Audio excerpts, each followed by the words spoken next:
Hello, beautiful friends. It's Jack Cox, author of Love Not Fear.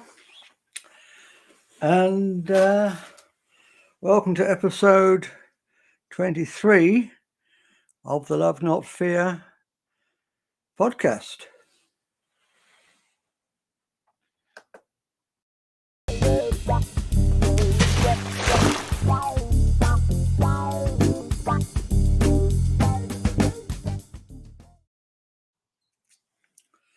Well, I'm on my own tonight. Paul and Teresa can't make it. So please do come along and talk to me. And in fact, let's put the chat on. And hope somebody's going to come along and talk to me. I thought I'd start off just by reading a few excerpts from my book. And please, if you make this a question and answers, a Q&A. If you've got any questions or any comments or anything you disagree with, or you think I'm a bloody fool, then come on and say so, please.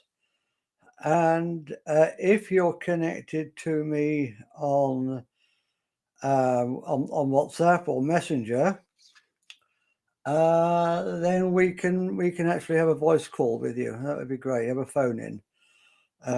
It only works on the laptop, which the microphone picks up very well, apparently, because we did it the other week. So we know it works. So whatever way you want to interact with this show, please do so. Also, I'm going to be talking to myself for an hour. Yeah. So let's just read a few bits and pieces from the website. Would you like to be happy and peaceful? Would you like to live in a happy and peaceful world where everyone is free and always has enough? It's what we all want, isn't it? My controversial little book, and it is controversial, sets out practical strategies you can implement straight away to make it happen. These are things we can all do today without needing government approval, although I include a few government ideas too.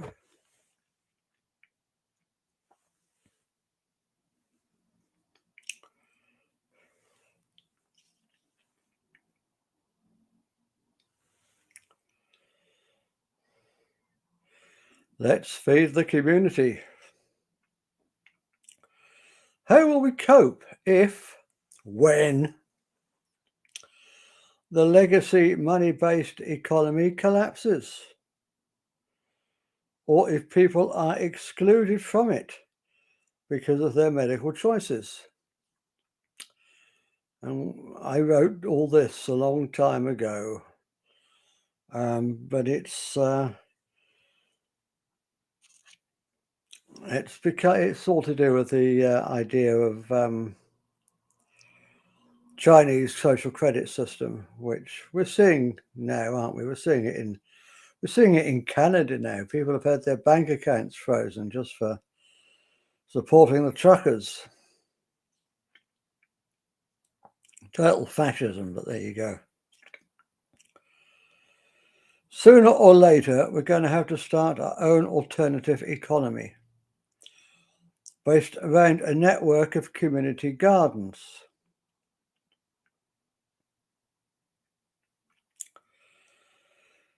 I've described at length in my book and in other videos that I've made that you may have watched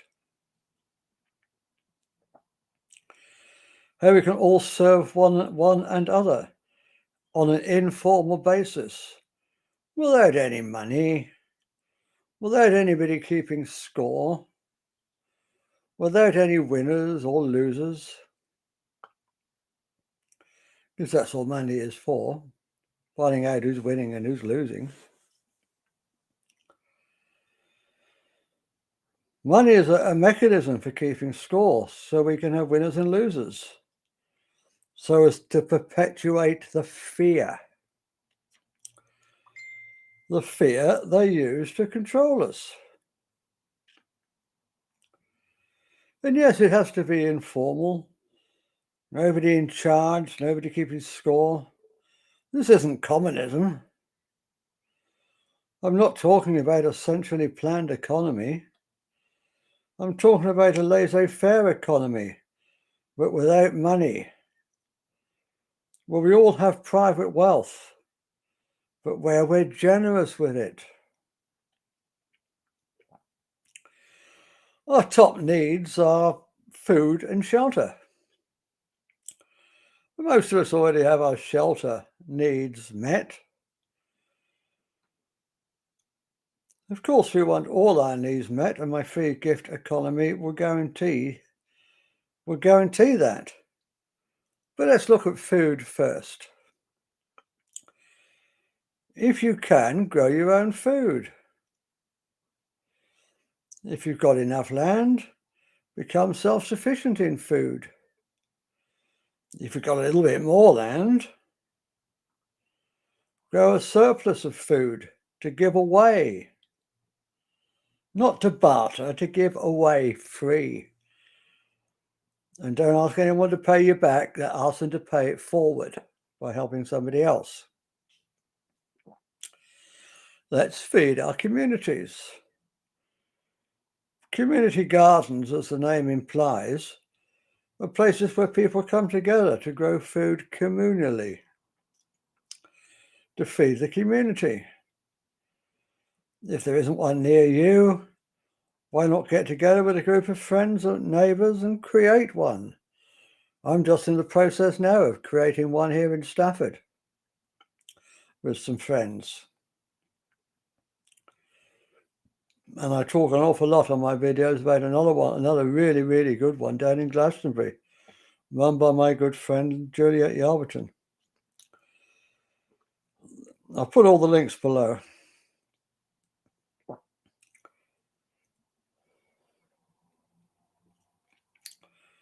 You see, it's a long time since I've written this, can't you? Because I now go on to say, I have a very dear friend in Glastonbury. Her name is Juliet Yarberton. And I have a great deal of respect and admiration for this lady. She acquired a field behind her property, which she runs as a community garden. Please do check it out. And I'll put the link below. When I wrote this, I said it costs a nominal £2.50 a month to join. Now it costs £4 a month, but it's still pretty cheap. Just to pay for seeds and tools, as we still live in a mixed economy, don't we? Trying to run a free gift economy inside a money-based economy.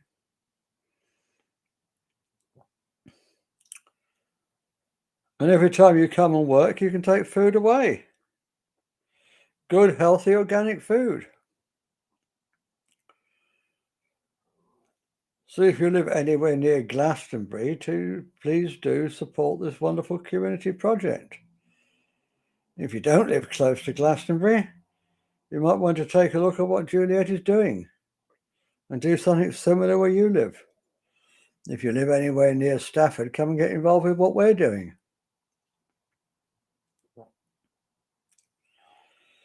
There are lots of community gardens throughout the world, and many here in Britain. This particular website focuses on the United Kingdom. Okay, website, because you can read far more about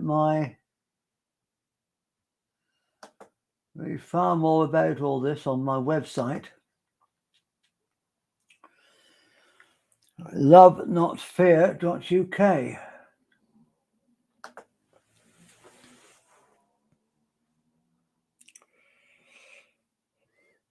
But can we take it a stage further? Can we make the community garden a hub for a broader humanitarian community? My dream is to have free gift projects everywhere. Projects that involve not just gardeners, where everyone in the community can get involved. Just do what you can do for free for the other members of the community. Because what goes around comes around.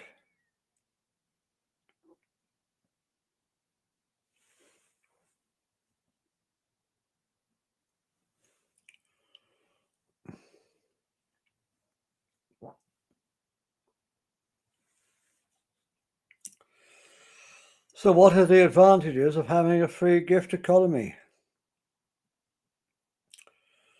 So I've got some quotes here that starts this particular chapter. We're going to enter a time of abundance where there will be true gift economies and sharing that will enable a restoration of ecosystematic, that's a good word, isn't it? Magnitude, unheard of before.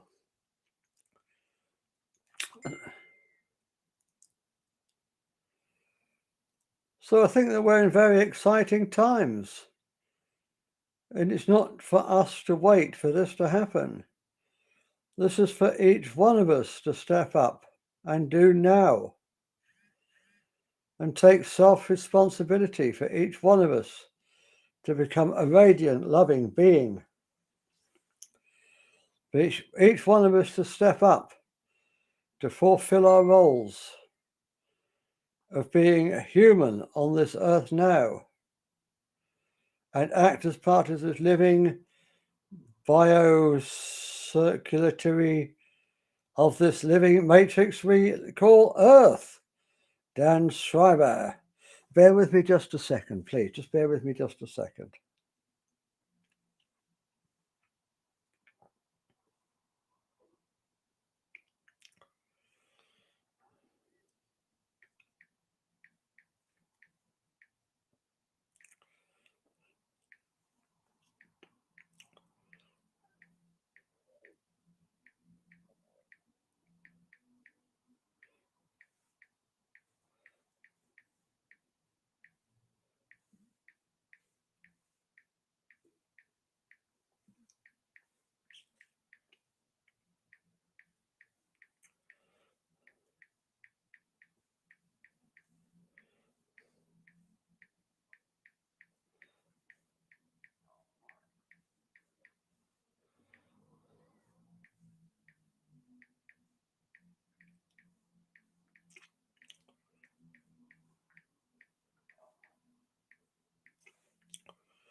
Yeah, sorry about that. I thought it was somebody who wanted to come on the show with us. So, no, apparently not.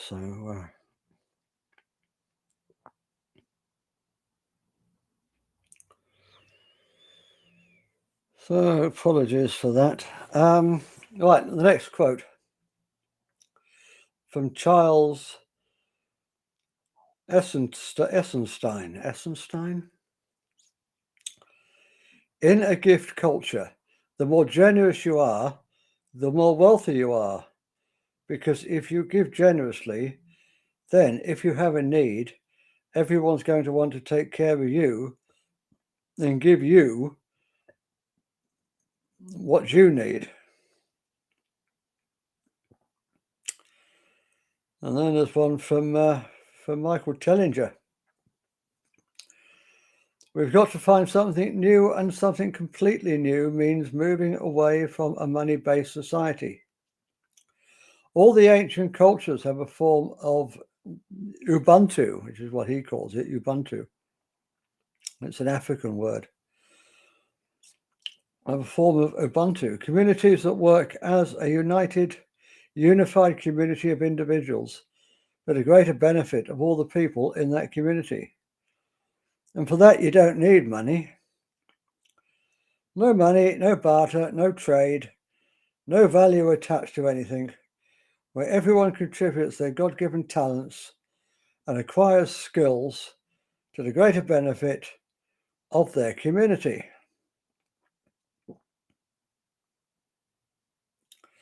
They all talk about the same thing. Communities that work as a unified community of individuals. Money does nothing.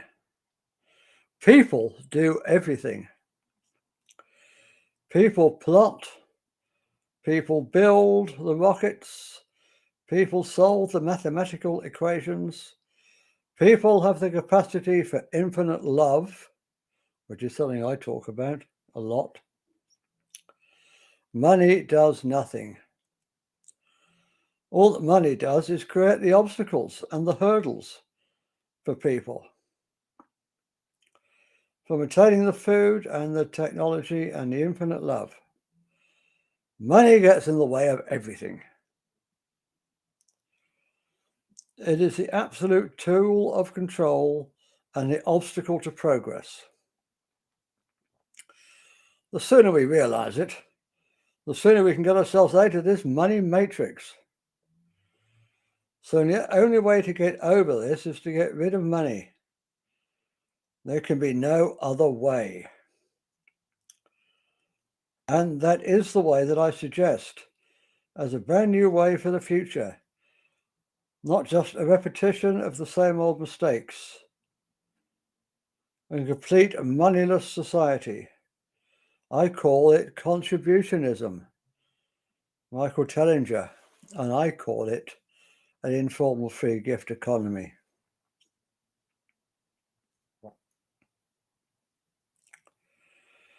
Informal, because there's no government involved. This isn't communism. This is me talking now. This isn't communism, where a strong government becomes the tyrant. This is just peer-to-peer generosity that really empowers the people on the ground.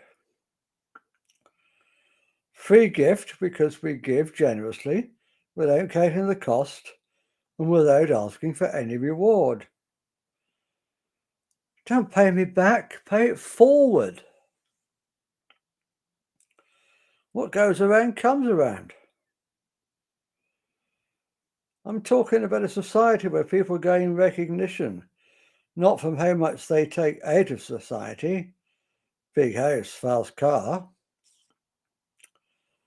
but by how much they put in, how much they contribute to the lives of others. We've got to stop the bean counting. It's the bean counting, as I keep saying over and over again in these videos, it's the bean counting that makes us mean and makes us live in fear. Fear that we won't have enough, fear that somebody else is getting one over on us. It's not the way to live, is it? We've got to stop keeping score. We've got to get rid of the fear that somebody's getting one over on us. Wouldn't it be wonderful if we could all help one another to thrive instead of trying to thrive at each other's expense? This is something I live by every day, helping one another to thrive. I'm always putting up, sharing my friends' posts. All the time, all day. Well, not all day, but, every day. Anything that's helping them run their business or to lead a better life, I'll share it. It's just my philosophy. Help each other to thrive. And I don't care whether you do the same for me or not. Although it would be nice. But I don't expect it. I just do it because I live my talk. I walk my talk. Wouldn't it be wonderful if instead of keeping up with the Joneses, we all help the Joneses keep up with us? Money is about meaningless.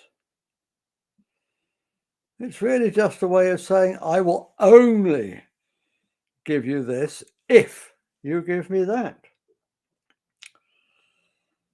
What does it say in the supermarket? This bunch of bananas costs $1.99 or however much bananas cost, I don't know. What it's saying is, I will only give you this bunch of bananas if you give me £1.99 or euro or dollar. And I don't care if you're starving. That's not the way to live. I don't know how we ever ended up like this, but someone's got to say no, stop. Just stop the madness. Stop the meanness. Is it really human nature to be so mean? Or have we been conned somewhere along the line? Have we been instilled with a fake and unfounded fear? A fear that enables the globalist elite to control us. And we've seen that the last couple of years, haven't we? What would happen if we tried something different? I'll give you this because I have two and you haven't got one. And you look like you could use one. That would bring down the whole corrupt system. It would cause a revolution, and that's the kind of revolution we need, not guns, not bombs. We need a peaceful revolution to destroy the power of the globalist elite and set ourselves free. This is not communism or socialism. Far be it from me to support communism.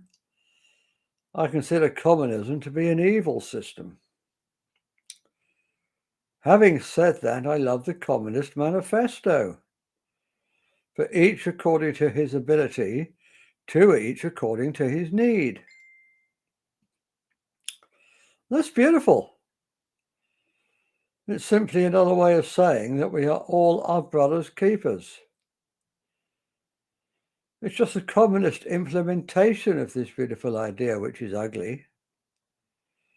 It all goes wrong when that beautiful seed idea is administered by government.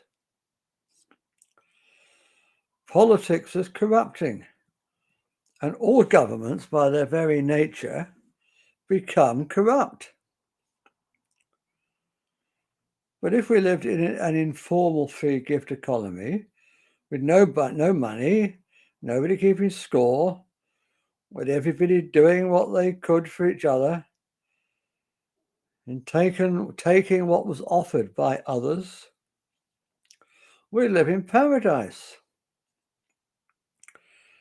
It's only when governments get involved that the whole thing goes tits up. Communism is supposed to be about the people holding all the wealth collectively. But what it really is the government holding all the wealth and turning the people into slaves. What I'm talking about is people owning all their own wealth, but being generous with it. This isn't communism and it isn't capitalism. It's the third way. This puts the people in control. Each and every one of us individually. It's about us taking care of each other without interference from any government or welfare state. And the beauty is we don't need anyone's permission to do this. We can start to live that way today, just by deciding to do it. And if we do, then the globalist elite are screwed. Absolutely screwed. Because they'll have no more power over us. There's more than enough wealth for every one of us, but we are separated from it by fear. Fear and the meanness of others, which comes from fear. Our fear makes us mean to others, which gives them good reason to be fearful. Then their fear makes them mean, which makes others fearful and mean, and around we go on the everlasting perpetual carousel of fear and meanness until somebody shouts, "Stop!" Well, I'm shouting stop right now. That's why I wrote this book. We don't have to go on living like this. There is a better way.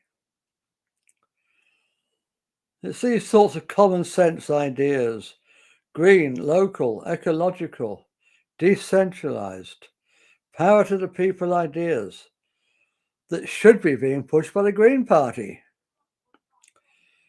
What a shame that the Green Party is sold out to the Marxists and globalists who want to propose a totalitarian one-world government. But we don't need political parties who let us down and stab us in the back. We can create our own informal free gift economy groups. Just small local groups. Giving stuff away. And there's two great websites where you can give stuff away. Streetbank.com and Freecycle.org. They're set up at the moment so you can give away your used goods that you don't need anymore. But I'm suggesting we start to grow stuff to give away on them, even manufacture stuff to give away on them.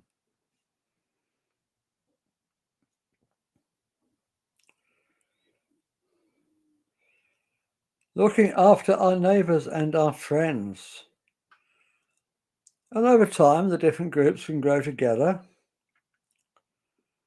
But let's just concentrate on taking care of the people closest to us for now. I know we're not in a position to roll this out nationwide or worldwide. Not yet, for reasons I explain in my book. But I still want us to focus on helping other generous, tolerant, broad-minded, loving people before ourselves. Apart from the moral imperative, it's easier to create wealth when you want to use it to help others. So let's not scare money away by saying it's bad. It isn't the money itself that's bad. It's the greed and selfishness that are bad. In fact, having money in today's mixed economy, where we have a mixture of free gift economies and money-based economies, is extremely empowering, as long as we use it for good.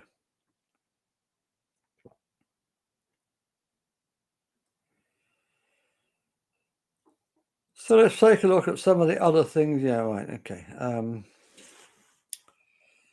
Yeah, I'm suggesting you read the book to find out more, but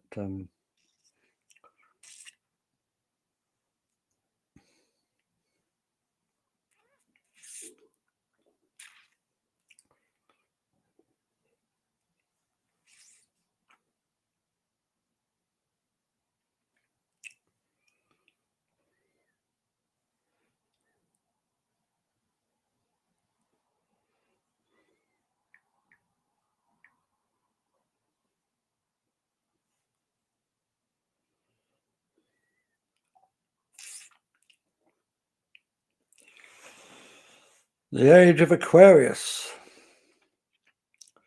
the age of love, not fear. We old hippies, and I'm an old hippie, I've been waiting a long time for this, but it's finally beginning. I wrote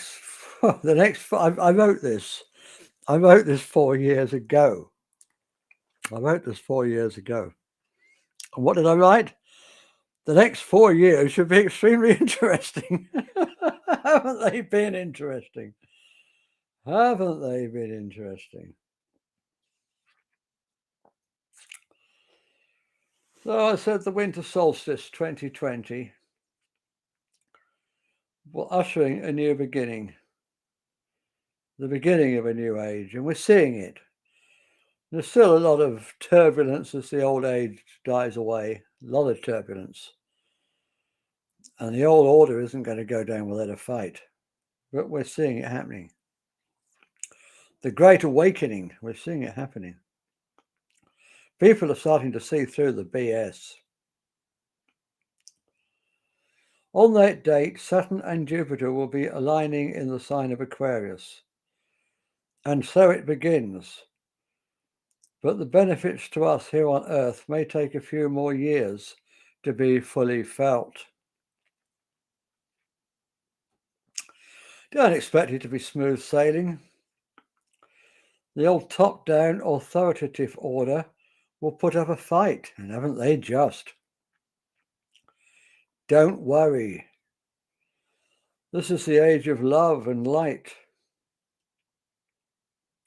It can't be stopped. The age of Pisces, where big fish eat little fish who eat littler fish, is ending. This is the new utopian age I wrote about. We can start living this way now. We can set up small local groups where we can begin to practice what I call the 10 Pillars of Utopia, and they're all in the book.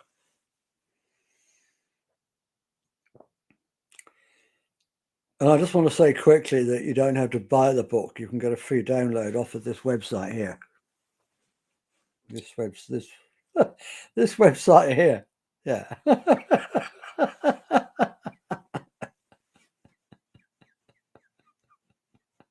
It's not as easy as it looks, is it? Eh?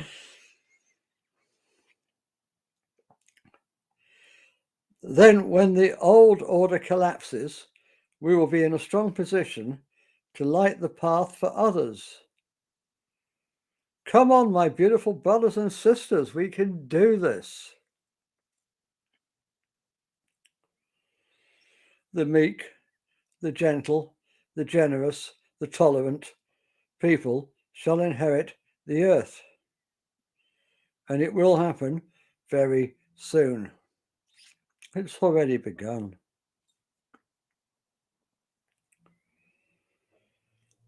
And on this page on my website, I've put a couple of videos. So I say the first video below clearly explains the timeline of how the precession of the equinoxes produce the astrological age. However, it must be said that Alison Price knows a lot more about astrology than she does about history and prehistory. It's Alison Price's video. And there's actually 4 videos on this page, so do watch them. One of them's one of mine. One of them's Alison Price's. One of them is the Age of Aquarius song. We are in the dawning of the Age of Aquarius. From my hippie days. And there's something about the Galactic Federation.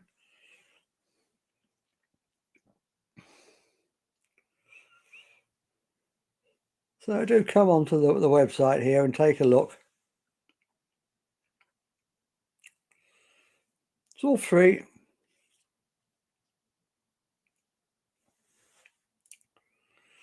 I have a dream. When this present situation comes to an end, what sort of world do you want to emerge into? Okay. I have a dream of a fairer, kinder world where we are free from poverty, war and hunger, homelessness and cruelty, because we are more interested in what we can give than in what we can get.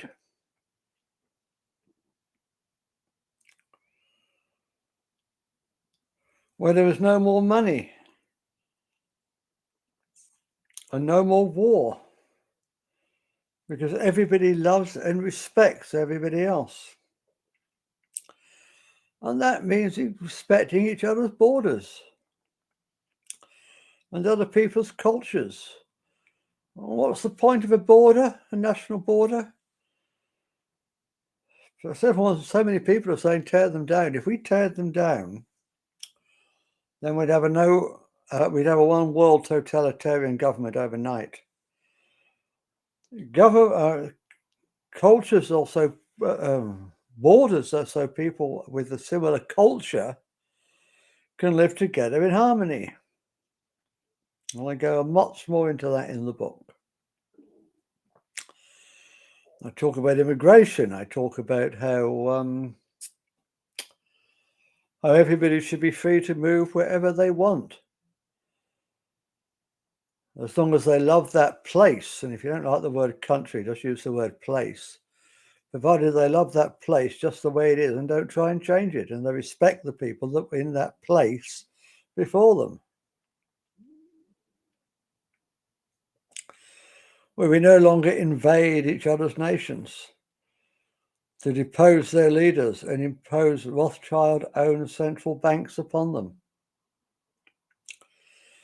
I think we're all starting to see it now, aren't we? The last couple of years has uncovered what's going on.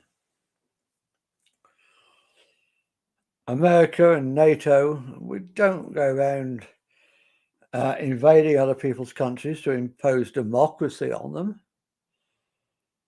We go there to impose the New World Order upon them. Just look what happened to Gaddafi. All the lies that we're told. My first book, Rupert Murdoch's Hitmen, which was all about the mainstream media.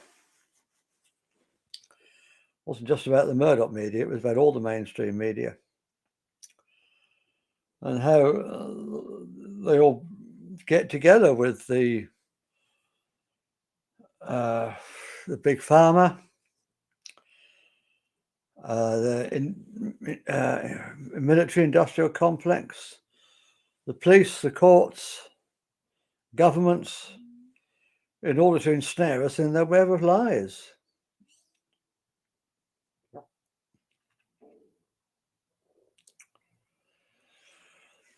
I dream of a world where we are free to decide things for ourselves, free of debt because there's no money, free to look after our families and our communities, and free to be what we have always been meant to be. Where we all make sure our neighbours, as well as the people on the other side of the world, always have enough. Where we realise that we are part of nature, not separate from her. Where we cooperate with Mother Earth, with Pachamama, and with each other to ensure that everyone has clean and wholesome food, air, water, soil, and energy. Where there is tolerance and free speech. The last 2 years have seen more clampdowns on free speech than I've seen ever before in my life here in the West. Very, very sad.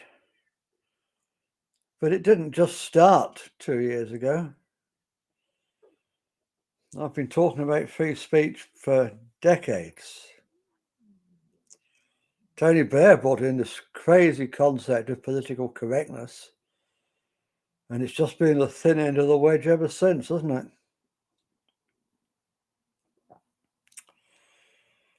Tolerance and free speech, where you don't have to agree with what people are saying in order to stand up for their right to say it. Well, people don't need to walk around on eggshells to avoid offending intolerant people. Well, politicians, if we have any, will be controlled by the people, not the other way around. Well, people don't need governments to make them do what is right, but where joint policy decisions are made by truly representative democracy. In short, a world where everybody loves and is excellent to one another. You may say I'm a dreamer, but I'm not the only one.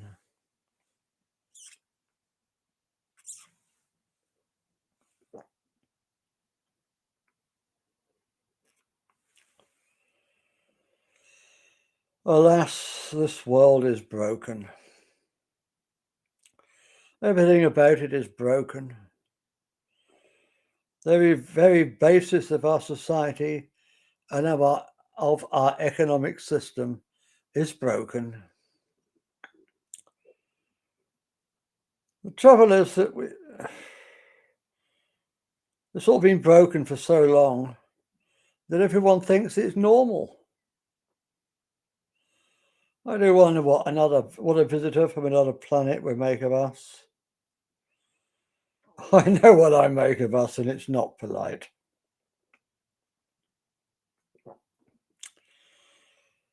No, I'm certainly not claiming to be from another planet, despite what some of you may think.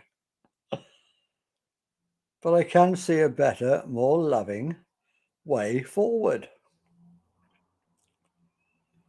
Perhaps you will share my vision. Maybe not. And if you don't share my vision, please come on and tell me why. That's your choice, and I respect it. But please do read my little book with an open mind before deciding. If we were all excellent to one another, there would be no poverty. If we saw somebody worse off than ourselves, we'd give them a little of what we had. We wouldn't need to give them very much, because everyone in the area would be giving them something. They'd be back on their feet in no time. But it doesn't happen like that. Why? 2 reasons. The first is that there are selfish, greedy people in the world. Yeah, sure there are. But I believe, and I truly do believe this, that most of us are good, decent folk. But the good, decent people, many of them, not all,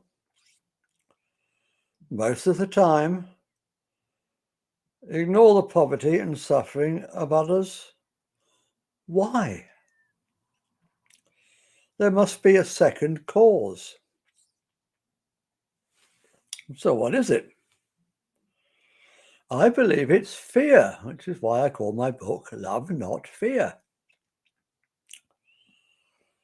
We live in a world of fear.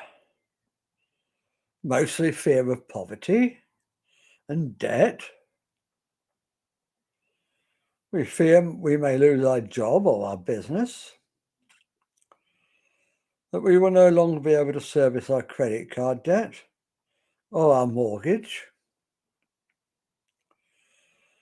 If we're not living in fear ourselves, we'd be so much quicker to help others. I'm sure we would.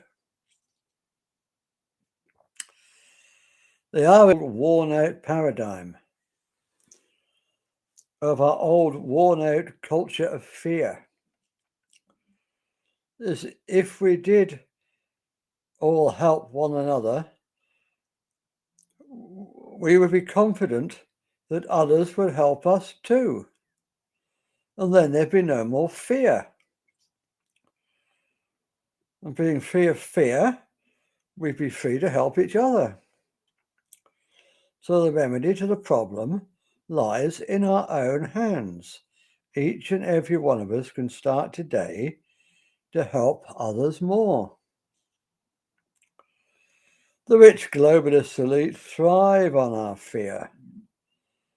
They use our fear as a tool to sell us goods we don't need, shipped from the other side of the planet, paid for on credit we can't afford to repay.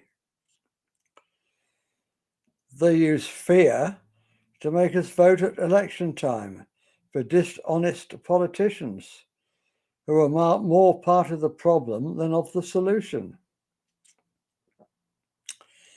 They use fear to keep us as debt slaves, working for 50 years at jobs where we have little control over our own lives, to pay for the right to live on our own planet. There really is a sucker born every minute. And those suckers are us. Every single one of us. Although not so much now, people are starting to wake up. Actually, more than 200,000 new suckers are born every day.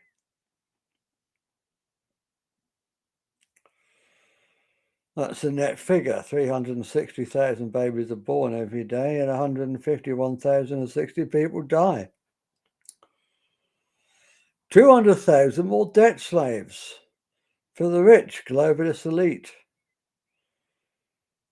Just let that sink in for a minute. Just for a minute. Just let that sink in.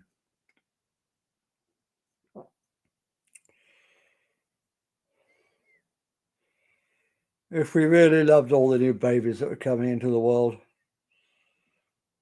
we wouldn't permit them to become debt slaves. But what can we do about it? Well, my book is full of things we can do about it.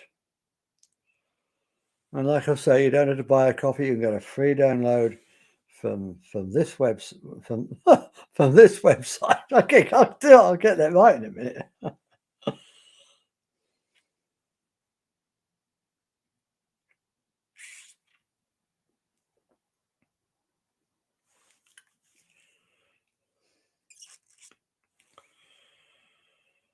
So this idea that I'm coming up with now arose out of my first book, Rupert Murdoch's Hitmen. A game we did not devise. In Rupert Murdoch's Hitmen, I called it the web of lies. Now I'm calling it the game we did not devise. We are born into a game we did not devise, where the rules are stacked against us and in favor of the globalist elite. We have no way to win this game. We may make some money. We may get a fancy job title. We may even get some power. But ultimately, even as the CEO of a big company, we can never win this game. There'll always be a bigger parasite sucking us dry. Our only way out is to stop playing this game and devise a fairer one. The currency of this game is money, as I keep saying. Stop using money and the game is over. The banks will collapse. The globalist elite will be reduced to ordinary citizens like you and me. The nightmare game will be over and we will be free. Now, we've learned a lot more in the last couple of years, and there's some more stuff I can add to that.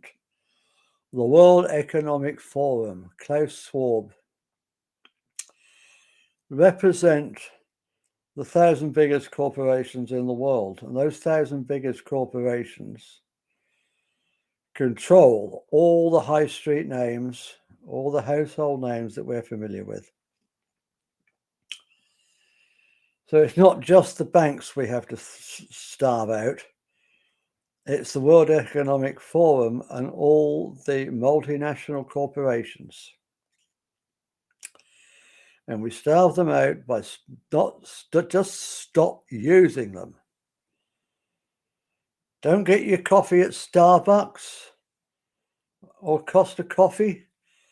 Get it from the local cafe. It's easy, isn't it?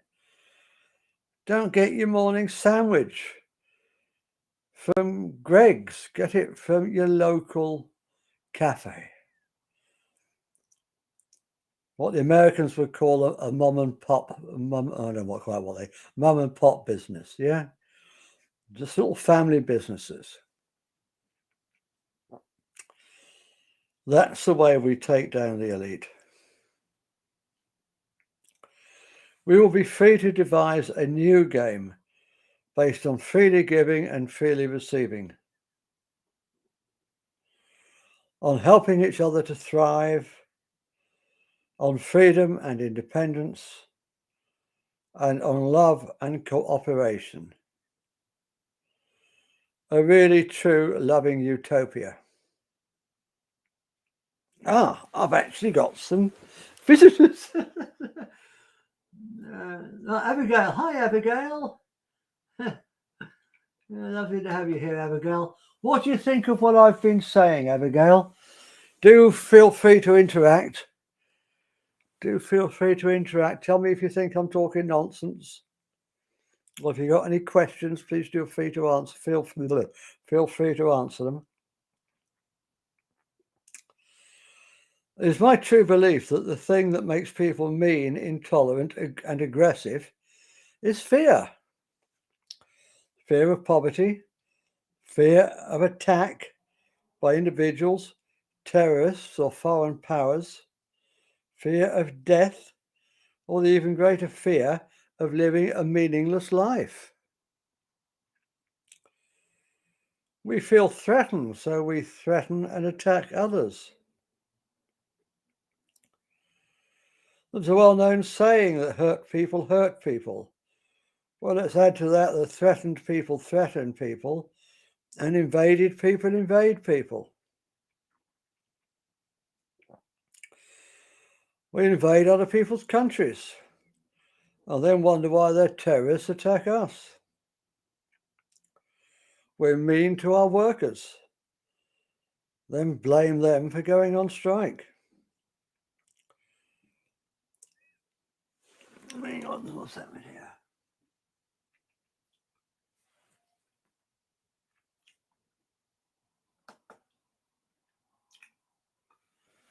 I'm afraid in our little town, Mr. T put everyone out of business. Oh, that's a shame. Mr. T, how did Mr. T put everybody out of business? I thought Mr. T was all for free enterprise.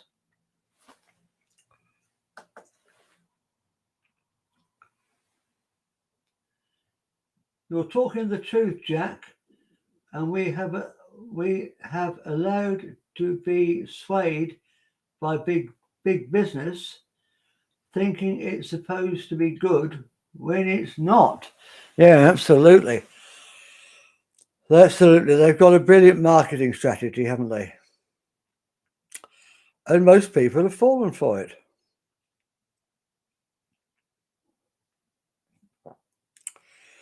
Wouldn't it be wonderful if people didn't feel threatened anymore? If we all felt safe and appreciated? Wouldn't that be a better world to live in? I tell you what's closed down all the businesses, the independent businesses here, Abigail, where I live. And that's all this CVBS and all the lockdowns. And a lot of the small businesses haven't survived. But who's kept going through it all? Amazon. And you're not going to tell me that wasn't part of the plan. I'm sorry. I believe that was part of the plan.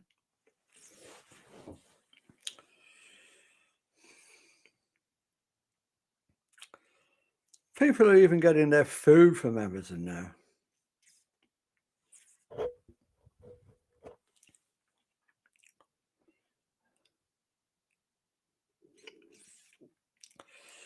In this book, I talk a lot about being excellent to each other.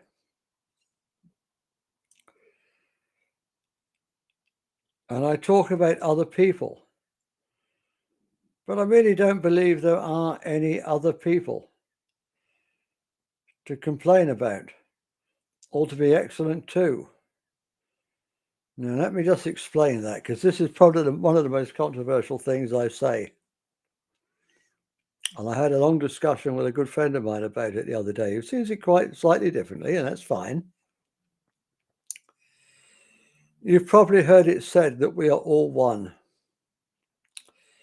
That idea can be taken on many different levels. We can talk about the brotherhood of man, or whatever the modern politically correct version of that may be. Brotherhood of humankind, I suppose. Some people, such as myself, take the idea further. We believe it to be literally true. Think of a group of islands in a warm sea somewhere beautiful. All separate islands. Really? Separate? Yeah, really? Take away the water or go diving, and what do you see? You see a continuous landscape with hills and valleys, all connected, all one. The separate islands are revealed to be an illusion, brought on by their true reality being obscured by the water. Well, what if we're like those islands? What if our separateness is an illusion brought on by our inability to perceive ourselves as one continuous energy field? That's about as far as most people take this idea, but not me. I'm even more weird, as most of you know by now. About 10 years ago, I was stopping over in Santander in the north of Spain, waiting to catch a ferry to Portsmouth in England, for those of you who don't know. So I wandered off to explore the town. It was packed, crowded, busy as hell. Suddenly, while forcing my way through the crowds, I was struck by a very strange idea. Whether an inspiration, insight, enlightenment, or sheer madness, I will leave for you to decide. I suddenly felt that all these different people were actually literally me. I'd always believed in reincarnation since I was a very small child. I just understood it and couldn't understand why everybody else didn't. Nobody had told me about it. I hadn't heard it from anywhere. I was too small. I just knew. But as I grew up, I started reading about it and just fell in with the general consensus that we are all separate reincarnating souls. This Santander revelation was something quite different. I had long understood that time is not linear. Indeed, time doesn't really exist at all in the way we usually think about it. Incarnations don't occur one after the other in a straight line. There's no past or future. It's all happening right now, in this moment, in this present now. All your, mine, their, past, future, concurrent incarnations, all happening right now in this moment. And not just people, but every life form in the universe.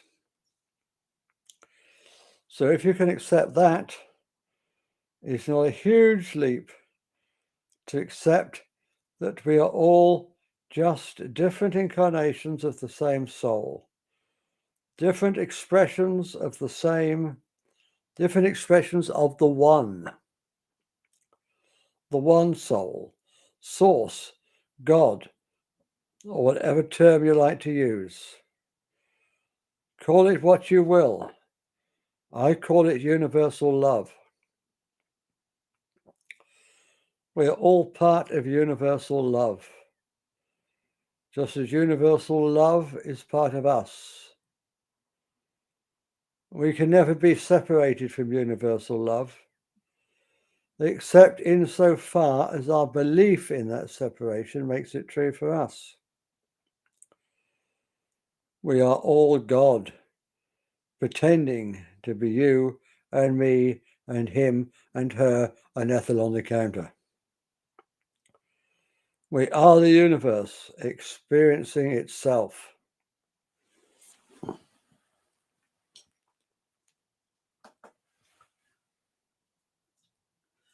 Abigail says, what is left is going out of business. Our small yarn shop, which was over 50 plus years, has closed its doors. I'm sorry to hear about that. I really am. And was that caused by the lockdowns?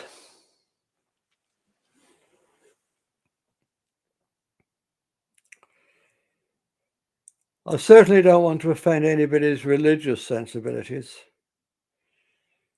You don't need to agree with me on this in order to understand and enjoy the rest of this book.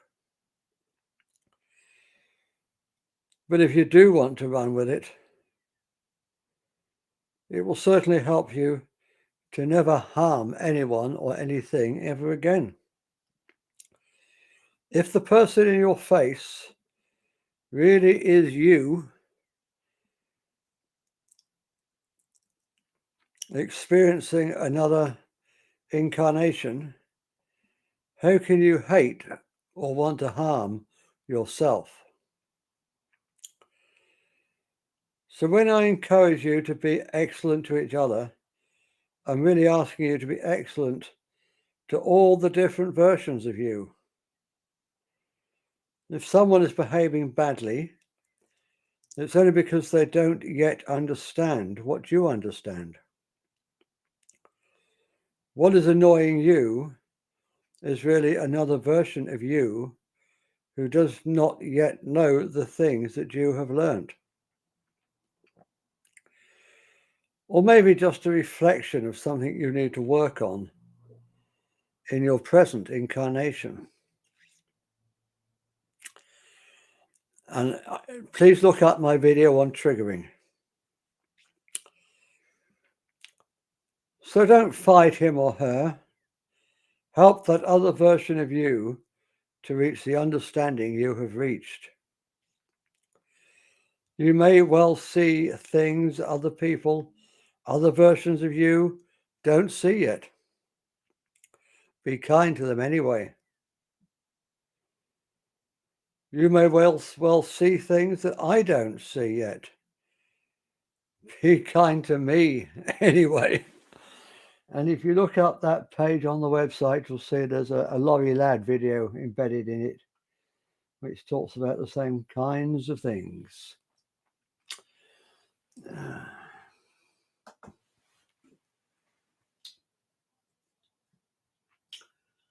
No, the sounds of time wait for no one, Abigail.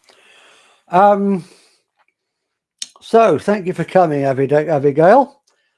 And anybody else who may be lurking, if you hasn't engaged. We've gone over time, so I'm going to wrap it up now. And hopefully we'll be a full complement of Paul, Teresa and myself on next Monday.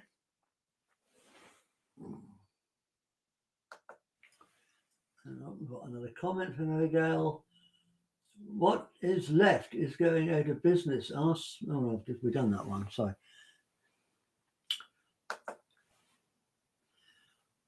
Much love, Jack. Much love, Abigail. Absolutely. Much love to Abigail and to everybody who's watching now or will watch later on the replay.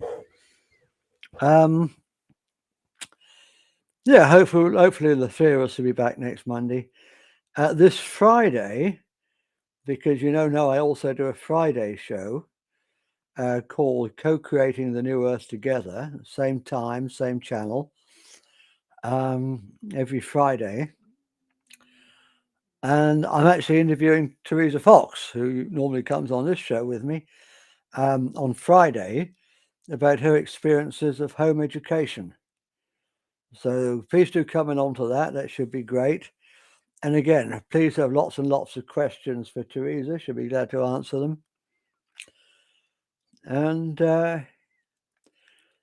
yeah, let's call it a night. Namaste.